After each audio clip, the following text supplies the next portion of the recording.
বিশ্ব মানচিত্রের এক ক্ষুদ্র বিন্দু, কিন্তু ইরানের শক্তির এমন এক শিরা যেটি বন্ধ হয়ে গেলে কেঁপে উঠবে পুরো পৃথিবী। নাম হরমুজ প্রণালী। মধ্যপ্রাচ্যের পারস্য উপসাগর থেকে ওমান উপসাগর হয়ে পৃথিবীর বিভিন্ন দেশে তেল ও গ্যাস রপ্তানির একমাত্র জলপথ এটি। দৈনিক প্রায় 2 কোটি ব্যারেল তেল পাড়ি দেয় এই সরু প্রণালী দিয়ে। বিশ্বের মোট ব্যবহারকৃত তেলের 20% বেশি আসে এখান দিয়ে। বুঝতেই পারছেন, এই পথ বন্ধ হওয়া মানেই শুধু একটি রাস্তা বন্ধ হওয়া নয়, পুরো বিশ্ব অর্থনীতির শ্বাসরোধ। এবার আসা যাক ভয়াবহ বাস্তবতায়। ইরান ও ইসরায়েলের মধ্যে যে উত্তপ্ত যুদ্ধ পরিস্থিতি চলছে, তাতে হরমুজ প্রণালী এখন পরিণত হয়েছে এক বিস্ফোরক ফিউজে।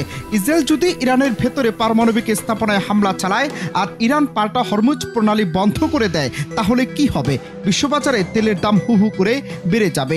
যুক্তরাষ্ট্র, ইউরোপ থেকে এশিয়া সবাই পড়বে জ্বালানি সংকটে। গাড়ি থেকে কলকারখানা, বিদ্যুৎ থেকে প্লেন, সবকিছুতেই আসবে ভয়ঙ্কর ধাক্কা।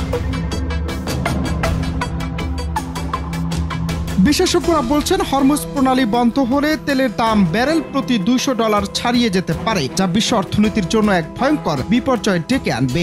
এর প্রভাব পড়বে বাংলাদেশের মতো উন্নয়নশীল দেশেও। মুদ্রাস্ফীতি, শিল্প উন্নয়ন হ্রাস এবং নিত্যপণ্যের অস্বাভাবিক দাম বৃদ্ধির মধ্য দিয়ে ইরান বহুবার হুমকি দিয়েছে, যুদ্ধ হলে তারা হরমুজ প্রণালী বন্ধ করে দেবে। ইসরায়েলের সঙ্গে চলমান সংঘাতে যদি সেই হুমকি এবার বাস্তবে রূপ নেয়, তাহলে শুধু মধ্যপ্রাচ্য নয়, পুরো পৃথিবী টালমাটাল হয়ে উঠবে। বিষয়টি এমন হয়ে দাঁড়িয়েছে যেন এক অদৃশ্য পারমাণবিক বোমা, যার বিস্ফোরণ ঘটতে পারে সমুদ্রের পানির নিচেই।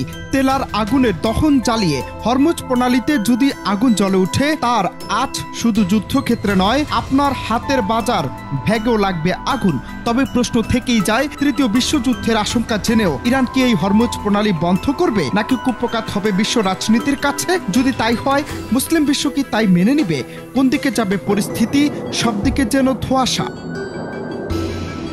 অনন্ত হাসান মাসুদ, বাংলা টিভি।